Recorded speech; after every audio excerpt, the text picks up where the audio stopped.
Hello, everyone. Welcome again to another session of Nutrition for Injury Recovery. And here today we have a session that's going to talk a little bit about portion control and understanding how do we distribute nutrients throughout the day. So overview of the strategies, with knowledge of what are quality calories now, you've learned a little bit about what are those nutrients, what are those types of food groups. Now we got to talk a little bit about portions. And portions become really important when it comes to hitting your target zone for protein, for carbohydrates, maybe for some, healthy fats and whatnot. So can you achieve this target zones without tracking calories? That is the question. Some of these strategies that I will share with you guys today is hopefully to minimize the amount of tracking, the amount of addition that you have to do for achieving your grams of protein, especially. So these are habits that will take time to develop. It takes a few weeks if you practice it, but eventually they turn into routines and they become habitual, where you don't even have to think about it anymore. So again, this is especially important when you're eating out, when you think about portions. So let's jump right in. So first, let's define what are serving sizes versus portions. Serving sizes is something that has been studied by scientists and governing bodies of nutrition, and they give us sort of an idea of a serving size, what could be the right amount for the population. So comparison to the Choose My Plate model here on the right side that you see, that's obviously a general idea of the inclusion of all these types of food groups with every meal. The idea here is to look at what's already given and then following that. Especially when you look at the nutrition fact labels, they have been serving size already. So again, when you look at it, it might say 8 servings per container, and that is represented in 2/3 of a cup. So whatever the nutrition value is represented in the 2/3 of a cup, and there's 8 servings of that. Portion size, on the other hand, is the amount that you want to eat, the amount that you're supposed to be eating, whether it's too much of a portion or too little of a portion. And how do we define that is, basically how many grams and how many calories are you shooting for. So there's ways to sort of look at it. But a portion size could be any, even from a small plate to a big plate. When you go to a 6-inch plate to a bigger plate, that will increase the portion naturally. So your serving size depends on your goals.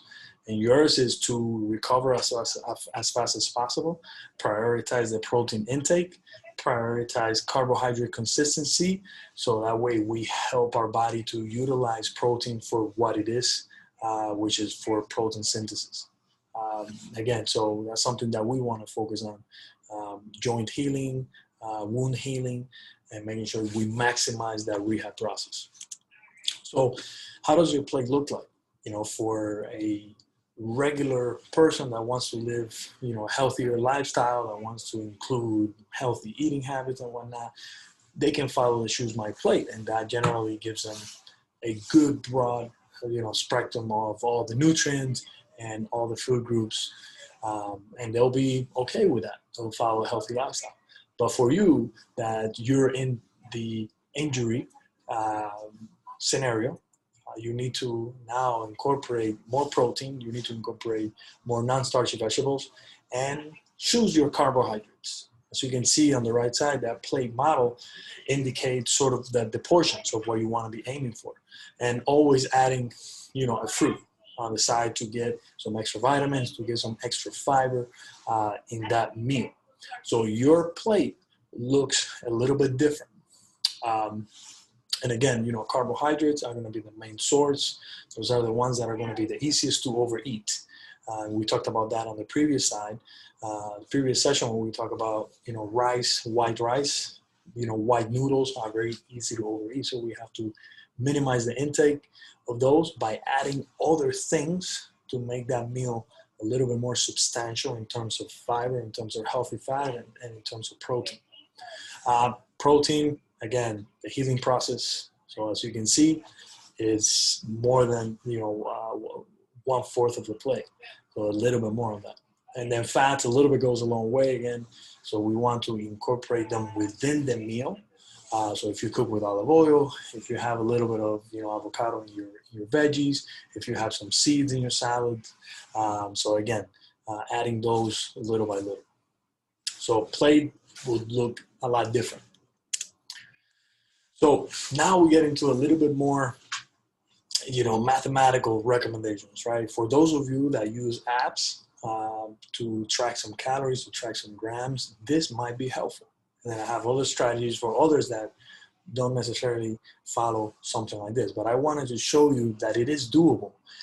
If we break down your numbers, especially for protein intake, as you can see, for those of you that are following the high protein category. So if you're immobile, if you have a big wound, some knee surgery, if you're on crutches kind of thing, and you're going to be there for like a month, you need to incorporate a lot more protein, especially for those few first weeks. And so if we are at 2 grams per kilogram of body weight, that simply means you take your kilogram of body weight and you multiply either by 2 or 2.5. This is going to give us the range of protein by grams that you want to include on a daily basis. And then we do the same thing for carbohydrates. So at least 3 grams per kilogram of body weight. So for this 75 kilogram person, this equates to around 225. And the reason I say around 225 is because we don't want to be exact. We want to be ballpark. So for this person, the target is 150 grams of protein per day and 225 grams of protein or carbohydrates per day. And then you go into your eating pattern. All right, I'm going to do a 3 plus 2. 80% of those grams are going to go into your meal. So if you look at the bottom, meal 1 breakfast, meal 2 lunch, meal 3 dinner. 85% of the 150 grams of protein are going into those 3. So as you can see, the target should be 40 grams of protein. 40 grams of protein for breakfast, lunch, and dinner. Same thing goes for carbohydrates. 80% of the total that you got to hit a day go into the 2 meals. And that's around 60, right? And again, for the rest will be the 20% for the snacks. So this is a 3 plus 2 eating pattern. So for that person, in order to get those grams of protein needed for optimal healing process, this is how you want to distribute those nutrients throughout the day. So as you can see, it's doable, but you have to make sure you spread them out. If you skip breakfast now, you could add them later on, but it becomes harder, right? If you get for breakfast, if you get 10 grams of protein, right, and then for lunch you get another 15. Now you're playing catch up at the end of the day. You can do it, but again, it's better to have consistency. So again, for those of you that follows an app that tracks some of the grams, and you can input, today I ate 3 eggs. 3 eggs represent 18 grams of protein, and then you have an idea of how much you need to add here and there. This will be very, very helpful. If you don't want to keep track of something like this, at least memorize that protein range if you're in the immobile group. If you're in the other group, remember those numbers I gave you: 1.4 to 1.5 grams of protein per kilogram, even 1.2, that will be enough. Okay. So the other method will be using your hands. And the hands is sort of like, your tools, because everyone has different size of hands. And so you could say, okay, so the bigger my hands, that means I could eat a little bit more. And that could be true. Usually men eat, or have bigger hands than women. So their portions are going to be a little bit bigger. But for this, for the purpose of this, I won't go into men versus women. But if you're a man, just go by using your hands. If you're a woman, just go by using your size of hands. So the purpose of using your hands for looking at portions is to not track calories, right? If you don't want to, worry about, how many grams are you getting in, if you mark it using your hands, if you go by using your hands, you might get close to that range. okay? So first we got to check the boxes, right? For all of our meals. No, is there no fried foods, minimal saturated fats, minimal processed food? Are we using a plate or a bowl? And do we have vegetables? Do we have fruit included? So these are some of the, the things you want to sort of think about for each meal. So if we look at, a definition of portions, we now look at, okay, the mobile group versus the immobilized group, which have a higher protein, um, you know, recommendation for optimal healing and those types of protein synthesis benefits.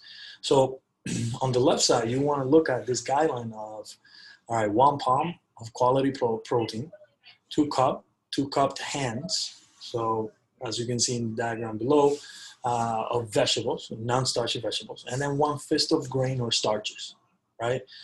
And then 1 fruit, and then a healthy fat component. It doesn't have to be necessarily you're adding seeds or nuts to every single meal, but it could be, I cooked with olive oil. I drizzle a little bit of olive oil to my vegetables.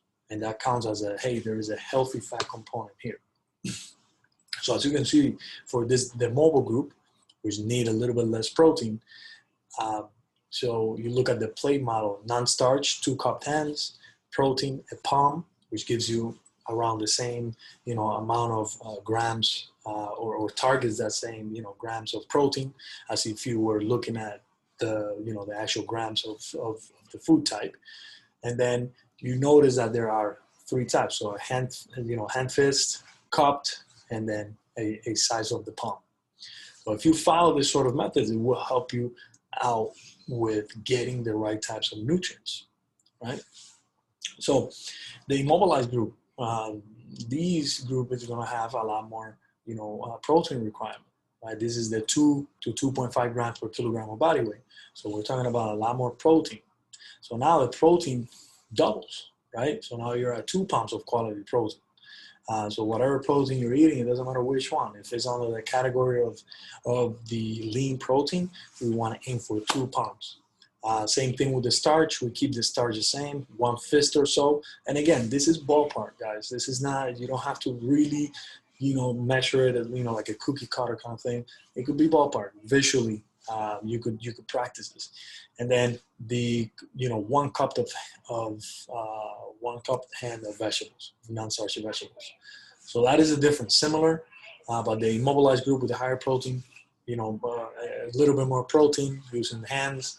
And then the mobile group, equal starch and grains, protein, but then the non-starch will increase, more veggies in that sense. So this is a very simplistic way of looking at portions. And this really helps to really target those numbers and making sure we get those numbers right on a daily basis. So things to keep in mind. There are a couple scenarios that might be different, right? Not all the time we will see a perfectly modeled plate where we can choose our portions with our hands. Sometimes we have things that we cook and mix. For example, eggs scrambled with spinach, peppers, and onions. So after, it's cooked, you don't want to then use your hands because you don't know how much you put in there. So you use your hands beforehand to measure the, the vegetables, for example, and then you cook. But you know that even though they're mixed and they don't look like those portions, you know that beforehand you measured it. So it's just, some logical strategies. And then when eating sandwiches and wraps or takeout or any other types of food that doesn't involve an actual plate where you can use your hands, I highly recommend going through this guideline. You look at 2 things, nutrients included, quality calories. Those 2 things, nutrients included, all right, there's got to be some sort of fiber. You can either count, you can either look at the nutrition fact label. You don't even maybe need to do that if it's not available. If there is a whole grain bread, you know that there's fiber in there. So that's okay. That checks that box. Okay, 25 to 40 grams of protein, right? And that's when you really gotta practice looking at the nutrition fact label or knowing ahead of time if there's an animal product in there, like, is there chicken or tuna or some other form of protein that will have that amount of protein. and a healthy fat component. Those are the nutrients that you want to sort of think about. Quality calories. Now you look at, okay, is it fried? Is it breaded? Does it look greasy? Are carbohydrate whole grain or good starches? Or are the carbohydrates, on the refined and, white bread kind of thing? Is there fruit? Right? Those are quality calories, right? Like we talked about in the last session. And then are there some sort of veggies included, right? So you go through those. And again, you don't have to memorize these, but we can definitely, use this and we can practice as we go. So again, these are some of the things to keep in mind to help you hit those numbers. So the summary: visualize quantities using hands. Keep practicing conscious eating, meaning that you want to think about these nutrients, right? The fiber, the protein. Is there a healthy fat component? But if you had to choose one, make sure you choose the protein. Don't exclude carbohydrates, because then your body needs to work on carbs, right, to meet that energy balance. And if you don't do that, your body then tries to use protein instead of focusing on protein synthesis. Your body will use it to try to convert them into that energy that the cells need, and you don't want that. So you want to get those carbs in there, but focus on the good carbs. Protein and fiber, huge priority. Those are the signs of a quality meal, a quality food. If the food doesn't have fiber, it's not the best quality. And same thing with protein. Fact labels, nutrition fact labels. Right, a lot of times they're providing those with every single almost food item now. So make sure you take a look at those and look at maybe the serving size, or look at the nutrients, especially the protein and the fiber.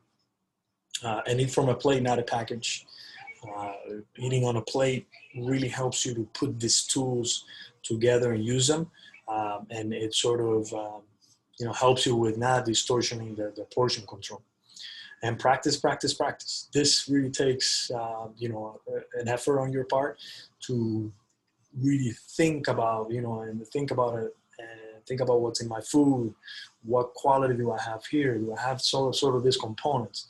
And this strategy really helps you to go and ballpark some of these ideas. You don't have to really count grams, but using this method will help you, get to those target zones.